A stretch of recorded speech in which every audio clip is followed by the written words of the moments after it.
pecador. Nós nos indignamos quando vemos cenas de criminosos matando, violando pessoas, assaltando-as. Nós somos capazes de nos indignar por pecadores como nós. O pecado é diferente. Pense agora num Deus santo, em quem nunca houve erro, que nunca pecou. Não existe nada mais impossível do que Deus cometer uma falha. Ele é o padrão de retidão, de verdade, de idoneidade, de santidade. Pense não a partir do seu ponto de vista, mas se esforce por pensar a partir do ponto de vista de Deus. Um Deus santo, que não suporta o pecado. Um Deus soberano, que não necessita do nosso louvor para que seja Deus. Ele se agrada, pastor Wellington, com tudo que ouviu aqui nessa noite.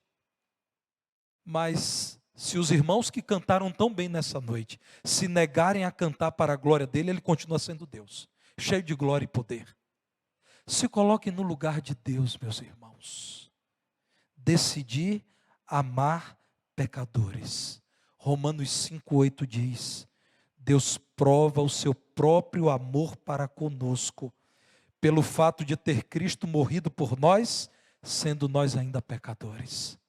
Meus irmãos, isto é amor. Deus nos amou gratuitamente.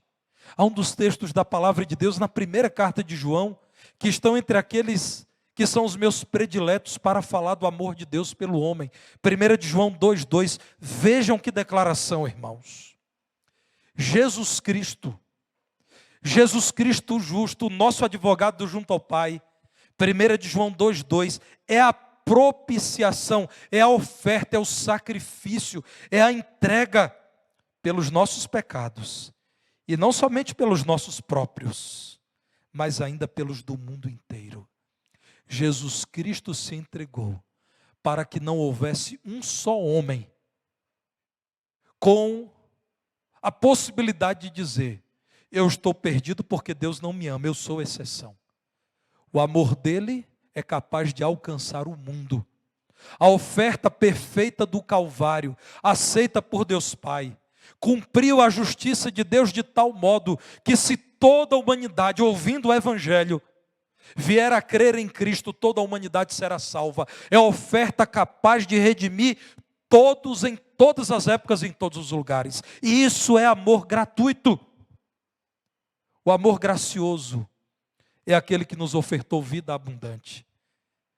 O amor tem um nome, o nome dele é Jesus. Aquela vida que Jesus apresentou a este mundo é a vida que ele tem para os seus discípulos. João diz nessa primeira carta que quem ama Jesus deve andar como ele andou. Quem diz que está nele, 1 de João 2,6, aquele que diz que permanece nele deve andar como ele andou. A vida de Jesus nesse mundo, irmãos, foi a oferta do Mestre para os discípulos. Aquela vida extraordinária, Jesus apresentou para que seja a nossa vida, vida de comunhão com o Pai, vida plena e abundante. Aqueles que andaram com Jesus por longos 3 anos, ao final dessa jornada, disseram: na boca de Jesus nunca houve engano, Jesus nunca errou, nunca falhou. Ele veio nos apresentar um modelo de vida que é a demonstração do amor dele. Ele veio dizer sim que é possível orar pelo perseguidor e amar o inimigo. Ele sim veio dizer que é possível compartilhar o pão com o faminto sem que você perca coisa alguma. Ele veio dizer que é possível adorar a Deus em espírito e em verdade, ainda que a sua oferta seja uma oferta pouco notada entre os homens. Jesus veio dizer coisas do tipo: se você é uma viúva pobre e você dá a única moeda que você tem, você está dando muito mais do que aqueles que, tendo muito, dão apenas uma parte do seu tesouro. Irmãos, a vida de Jesus é extraordinária. Lembro-me que a primeira vez em que eu ouvi pessoalmente o psiquiatra cristão e escritor Augusto Cury, ele disse para uma plateia, estávamos, pastor Wellington, em torno de 1.200 pessoas ouvindo, e para aquela plateia diversa, Ele disse o seguinte: muita gente me pergunta como eu abandonei o ateísmo e me tornei um seguidor de Jesus, um cristão, membro de uma igreja evangélica. E ele, testemunhando para aquele auditório que pagou para ouvi-lo, disse o seguinte: eu não quis me tornar um cristão. Eu não tinha o menor interesse em me tornar um cristão. Pelo contrário, o meu desejo era estudar o Novo Testamento, apenas para entender a mente de Jesus, porque eu tinha um axioma em meu coração: Jesus é uma pessoa extraordinária, mas ele não é Deus.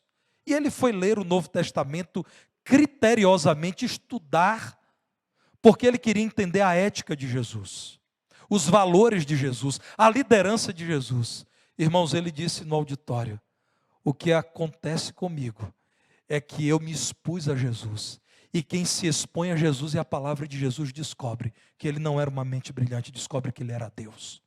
Não é possível que alguém que não seja divino tenha vivido como ele viveu, tenha amado como ele amou, tenha andado como ele andou, tenha renunciado tudo o que ele renunciou, que era tão caro para pessoas de sua época, a não ser que ele tenha sido um Deus. E aquele homem disse que, lendo o Novo Testamento, lendo as palavras de Jesus, ele disse: eu não quero mais admirar apenas Jesus, eu quero confiar minha vida a Jesus, eu quero servir a Jesus, eu quero viver eternamente com Jesus. Irmãos, Jesus veio nos oferecer vida abundante. Se isto não for amor, os irmãos mais antigos sabem, o oceano secou, não há estrelas no céu e as andorinhas. Se isto não for amor, o céu não é real. Eu era criança na PIB de Feira de Santana, na Bahia, quando cantávamos isso, e só quando crescia que eu entendi, pastor Wellington. Aquele lindo hino, e eu gostava de cantar isso quando criança.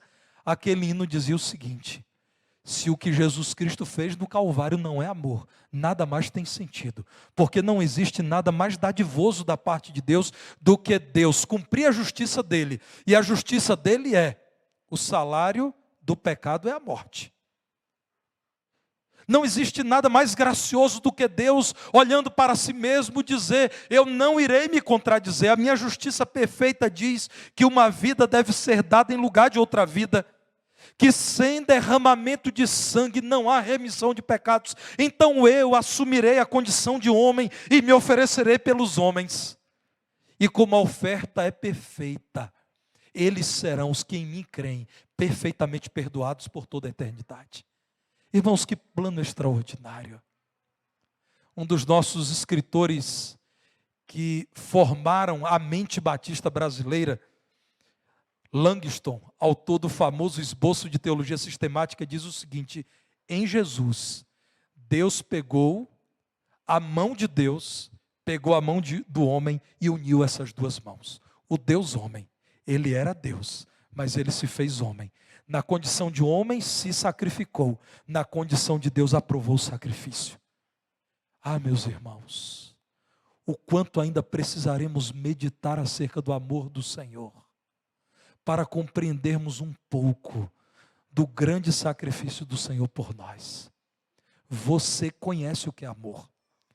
Quando a Convenção Batista Brasileira te diz: anuncie o amor gracioso, de algum modo o Espírito Santo iluminou os nossos líderes para nos dizerem o seguinte: vocês sabem o que é amor. Esse mundo esqueceu o que é amor, esse mundo não sabe o que é amor. Esse mundo está se matando em nome do que supõe ser amor a alguma causa, a alguma pessoa, a alguma ideia. Vocês precisam anunciar: vocês sabem o que é amor. Deus nos ofereceu solução para os nossos pecados, isso é amor. É o que a minha esposa faz todo dia comigo. Ela me oferece soluções. Sem ela, eu não sei o que seria da minha vida. É o que Ele faz conosco, irmãos. O maior problema do ser humano é a condenação eterna, pois Ele ofereceu solução. O amor que Deus nos apresenta é o amor que nos oferece liberdade. Se, pois, o Filho vos libertar, verdadeiramente sereis livres. Como negar que recebemos de Deus a oferta por nossos pecados e o perdão completo. É isso que João está dizendo aos seus amados filhinhos. Notem mais uma vez, irmãos, 1 de João 4:9, quando é dito que houve a manifestação do amor de Deus em nós.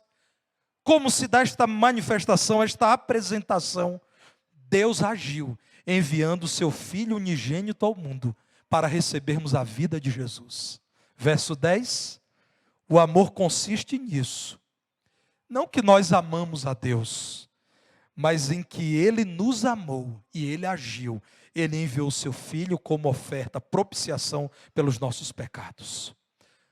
Certo artista francês famoso estava no Brasil numa turnê, e havia muita gente que queria entrevistá-lo, queria foto com ele, mas havia uma equipe de segurança cercando sempre aquele homem para impedir os incômodos que naturalmente aquele homem experimentava. Mas em um hotel havia um moço insistente dizendo: eu quero visitá-lo porque eu sou amigo dele, eu sou íntimo, nós temos um relacionamento de amizade antigo, ele é meu amigo. E um chefe lá de segurança, muito experiente, disse: você é amigo dele? Sim, claro. Eu até entendo que vocês impeçam outros de vê-lo, mas eu sou amigo, nós somos assim. E o segurança disse: então tudo bem, vamos nos preparar, eu te darei algumas instruções para que você possa ver o seu famoso amigo. E aquele segurança começou a dar instruções em francês. E quanto mais ele falava, mais o moço que queria ver o seu suposto amigo se encolhia, não entendia nada. E o segurança então disse: você fala francês, né? Ele disse: não, eu não falo francês. Ao que o segurança disse: você é um farsante, você é um charlatão, você é um mentiroso. Como você pode ser amigo íntimo do artista que só fala francês e você não fala francês, você não fala a língua dele? Você é um mentiroso, saia daqui. Irmãos, como alguém pode dizer que é amigo de Deus e não fala a língua de Deus, que é o amor? Seríamos farsantes, seríamos charlatães, seríamos mentirosos se disséssemos: somos amigos de Deus, somos íntimos, mas não conhecemos a língua de Deus, que é o amor. O apóstolo Paulo diz: eu quero apresentar a vocês o melhor caminho, o dom mais excelente. Se vocês querem algo especial, busquem-no, é o amor. Ainda que eu fale a língua dos homens e dos anjos, as línguas, e não tenha amor, nada disso me aproveita. A língua de Deus é o amor. Portanto, irmãos, o amor de Deus nos leva a compreender que nós recebemos a oferta por nossos pecados e o perdão completo. Mas o tema do ano de 2025 não é um convite limitado ao estudo acerca do amor de Jesus Cristo por nós. É uma convocação à vivência desta preciosa verdade no mundo. Sim, saiamos da teoria e passemos à ação. Recebamos o conceito e reproduzamos este conceito no viver, meus irmãos. John Stott, ao falar do amor de Jesus Cristo no Calvário, o famoso escritor John Stott diz assim: o seu sacrifício próprio não é apenas uma revelação de amor para admirar-se, é um exemplo para imitar-se. Deixe de ficar apenas na condição de admirador. Saia agora para imitar Jesus Cristo. Ame, meu irmão. Nós somos de Jesus, recebemos o Espírito de Jesus que nos santifica.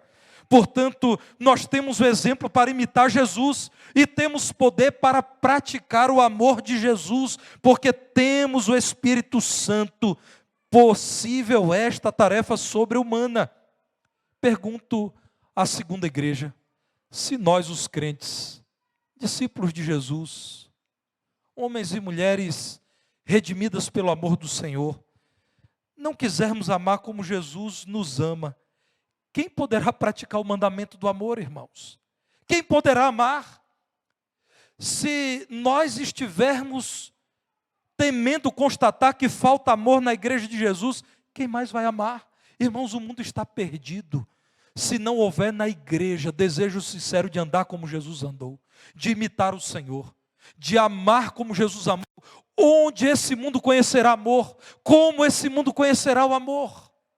Entenda, meu irmão, que a sua posição não deve ser a posição do contemplador omisso, deve ser do batalhador, aguerrido, comprometido. Nós precisamos, irmãos, meditar sobre o que recebemos, para entendermos que Jesus nos chamou para sermos seus imitadores, seus discípulos, seus filhos, os continuadores da sua obra, para que nós possamos dar amor. E aqui está a minha segunda aplicação do texto bíblico. Olhando para o texto bíblico, eu concluo que nós devemos dar a vida pelo irmão e perdoá-lo sempre. Sempre. Sem limites. Nós recebemos de Deus a oferta pelos nossos pecados e o perdão completo porque Ele nos amou. E tudo isso Ele fez para que nós possamos dar a vida pelo irmão e perdoar o irmão sempre. Volte para 1 de João capítulo 4, o verso 11 é uma transição. Veja a transição que aí está. Depois de conceituar o amor de Deus, João mais uma vez se dirige à igreja e diz: amados, se Deus de tal maneira nos amou, vejam o que vocês receberam de Deus, vejam o amor vindo de Deus. A transição é: devemos nós também amar uns aos outros. Percebe, irmãos, como o cristianismo é sempre um convite à ação, à batalha, à luta. Judas diz que Deus o usou para escrever a carta dele à igreja do primeiro século, para exortar os crentes a batalhar pela fé uma vez dada aos santos. Você não encontrará na palavra de Deus sugestões do tipo: vivam do jeito que quiserem, façam quando quiserem, fiquem tranquilos, os dias são bons. Não, irmãos, a palavra de Deus diz assim: sede sóbrios, vigiai e orai. Estejam apercebidos do tempo de vocês, porque os dias são maus. Vivam remindo o tempo. A palavra de Deus nos convida a fazer alguma coisa com tudo que recebemos do Senhor.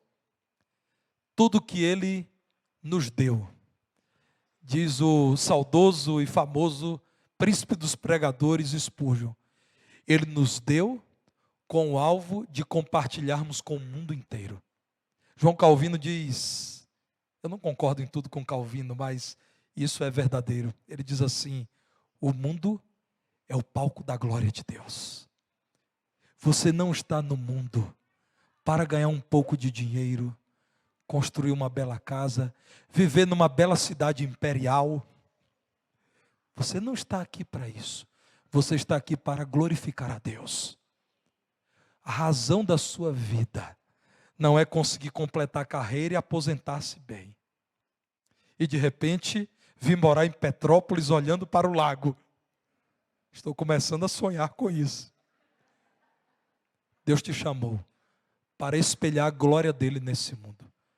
Irmãos, o cristianismo precisa lembrar-se de Cristo. O cristianismo é Cristo.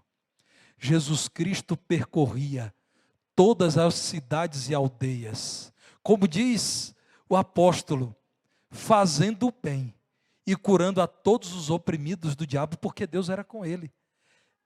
Isso é cristianismo, é alcançar esse mundo com o amor de Deus.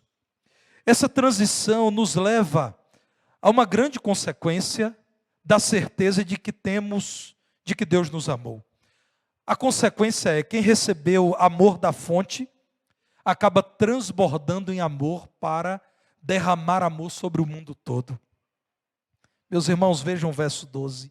1 de João 4,12, o último versículo que nós lemos quando destaquei o texto áureo. Ninguém jamais viu a Deus.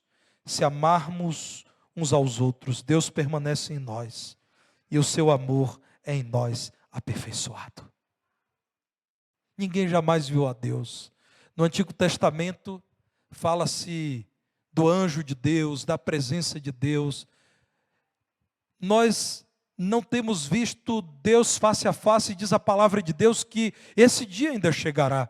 E nós o veremos como Ele nos vê, nós o conheceremos no dia final como dele somos conhecidos. Diz o apóstolo João, escrevendo o lindo livro do Apocalipse, que um dia estaremos diante do trono onde está sentado o Cordeiro, e nós o veremos face a face.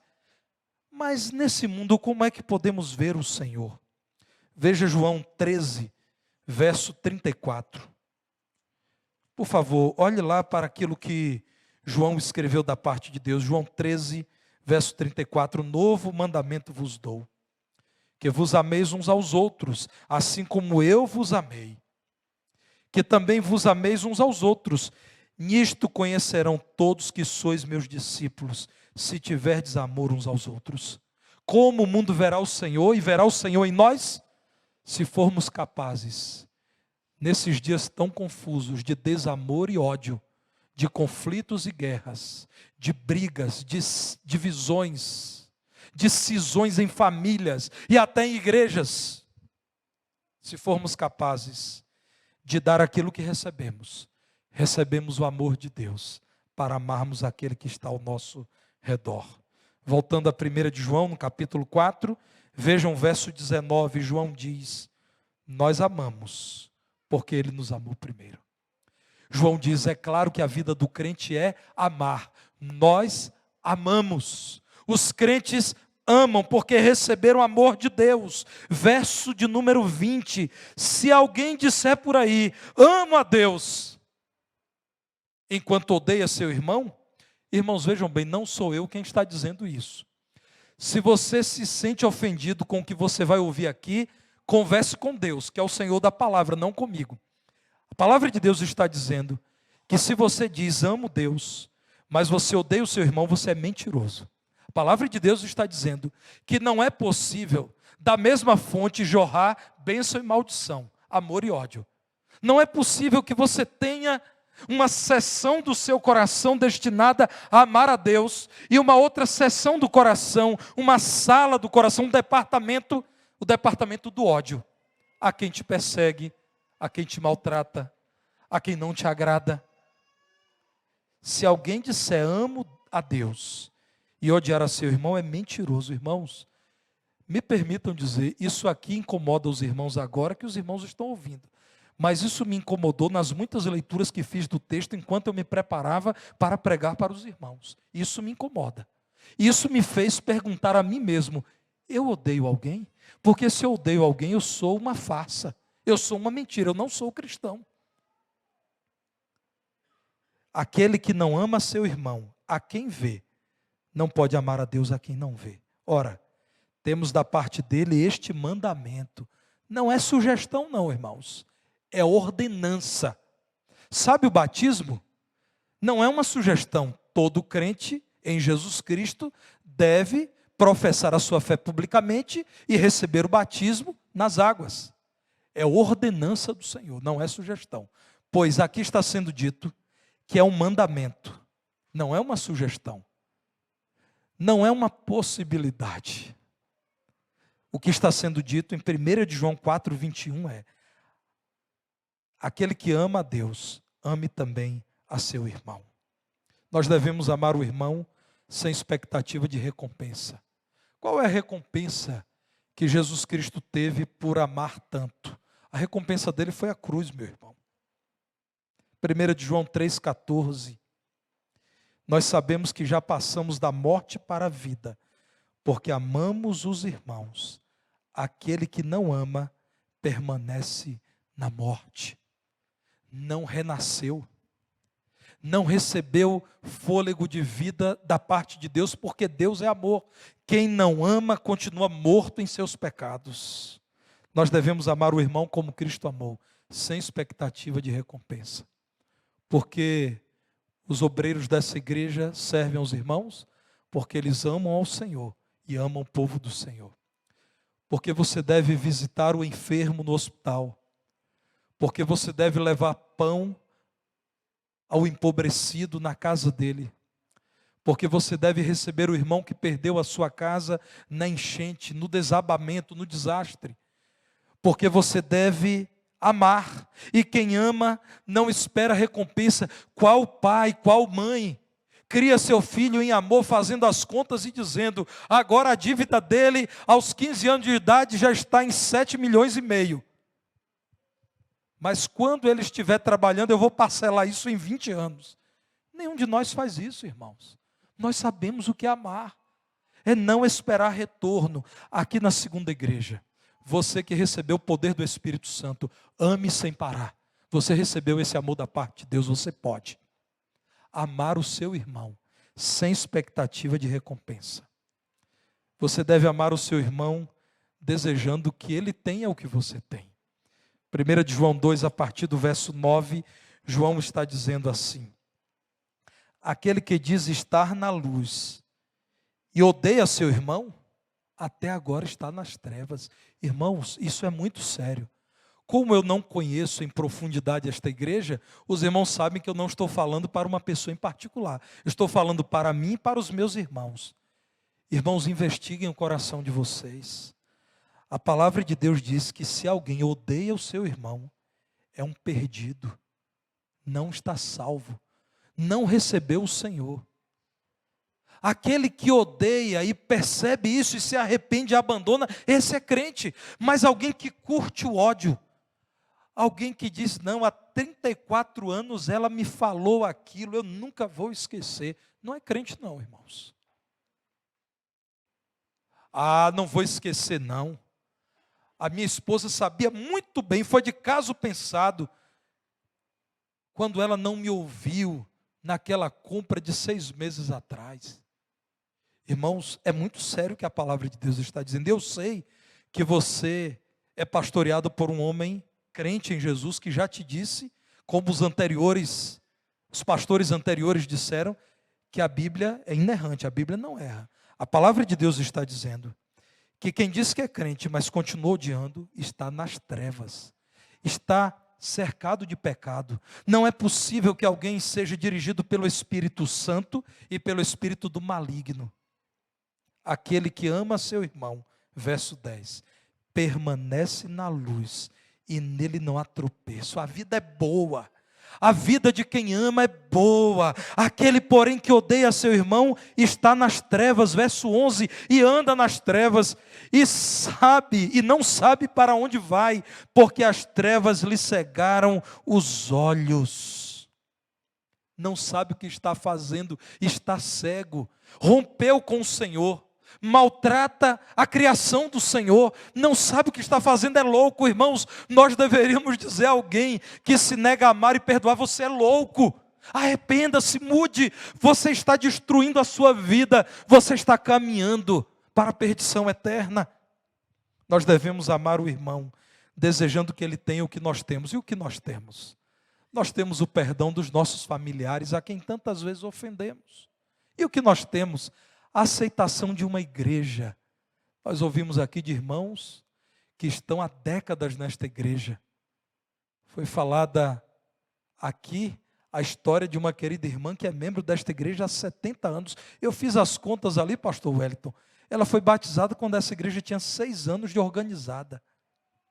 O que é que nós temos, irmãos? Nós temos aceitação.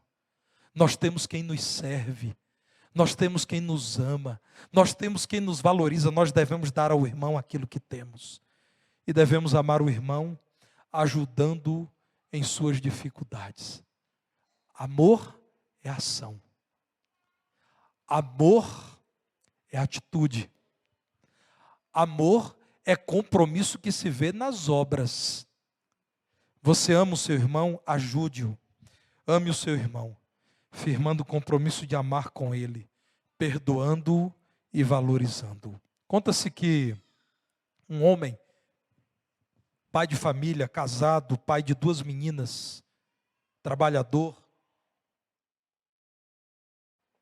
cometeu um assassinato e foi preso. E envergonhou toda a família. E na cidade pessoas picharam no muro da casa dele: assassino. E aquele homem foi preso e durante longos anos não teve contato com a esposa e com as filhas, porque ele mandou um recado dizendo: não venham me visitar, eu não vou suportar olhar para vocês. Disse a esposa, não vem aqui, não traga nossas filhas aqui. Eu errei e vou pagar até o fim por minha dívida. Mas depois de muitos e muitos anos, tendo cumprido a sua pena, arrependido daquilo que fez, sinceramente desejando reconstruir a vida, aquele homem telefonou para a sua casa, depois de muitos e muitos anos, e do outro lado da linha a esposa atendeu, alô, ele disse, não fale nada, apenas me ouça. E do outro lado aquela mulher permanecera em silêncio, enquanto ele disse, eu sei de tudo que eu fiz, eu sei da vergonha, eu sei da tristeza, eu sei dos anos que nós perdemos por conta do crime bárbaro que eu cometi. E eu sei que você não tem obrigação de me receber, nem as nossas filhas. Eu não espero ser amado e perdoado por vocês. Vocês têm todo o direito de me odiar e não me querer por perto. Mas eu estou ligando para dizer o seguinte: se por acaso, apesar de tudo que eu fiz, vocês ainda me amam, deem um sinal. Hoje estou saindo da prisão. Eu passarei de ônibus em frente à nossa casa, naquela linha de ônibus que você conhece. E eu vou passar por ali. E se porventura vocês são capazes de me amar e de me perdoar, coloque uma peça de roupa vermelha no varal. E esse será o sinal de que eu posso descer daquele ônibus e entrar em casa. Caso contrário, não havendo uma peça vermelha, eu sigo a viagem e nunca mais incomodarei vocês. E desligou o telefone. Aquele homem, de fato, foi liberado da prisão naquele dia. Saiu da prisão, tomou o ônibus. O coração palpitava. Apreensão. É claro que elas não vão me aceitar. Mas eu preciso ter certeza que é o que elas querem fazer. Que elas não me toleram, não me suportam, não me aceitam. Que o que eu fiz foi tão terrível que elas não me querem por perto antes que eu siga a minha vida e vá morar muito longe. E quando o ônibus entrou no bairro, aquele homem ofegante respirava, e suava muito, e estava nervoso, roendo as unhas, e desejando, e orando ao Senhor, dizendo, ó Deus, elas não devem me aceitar, mas quem sabe, se o Senhor existe, quem sabe não existe a possibilidade do perdão. E finalmente, aquele ônibus virou quarteirão, entrou na rua dele, e ele não esperou até que o ônibus passasse em frente à casa, ele deu vários passos e olhou, e quando viu algo extraordinário, lençóis vermelhos no varal, e a esposa e as filhas vestidas de vermelho, e ainda se viu uma pequena lata de tinta que elas jogaram no portão da cor vermelha, e aquele homem entrou, e abraçou, e todos choraram, e a mulher disse, nós pedimos a Deus, cada dia da sua prisão, que um dia você voltasse para a nossa família, porque você não é qualquer um, você é meu marido e o pai de nossas filhas, nós te amamos. Foi o que Jesus fez na cruz, com o sangue dele, pintou toda a cruz de vermelho, para dizer a você sim, eu amo você.